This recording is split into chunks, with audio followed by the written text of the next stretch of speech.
Hi, good morning. Here one question from trigonometry.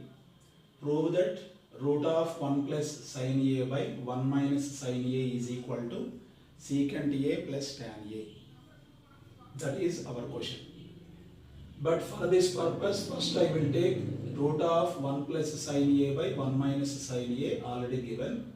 But both numerator and denominator are multiplied by 1 plus sin A by 1 plus sin A. So both numerator and denominator are multiplied by same term.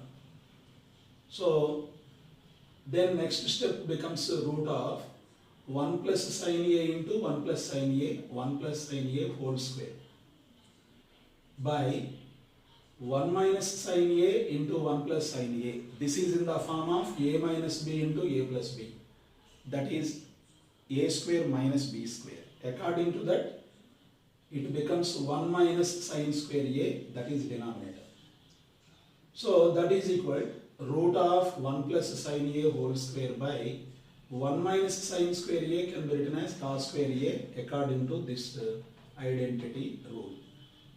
So root of 1 plus sin A whole square by cos square A becomes 1 plus sin A by cos A by taking square root. Then 1 plus sin A by cos A can be written as 1 by cos A, that is first term, plus sin A by cos A, that is second term. 1 by cos A already we know secant A.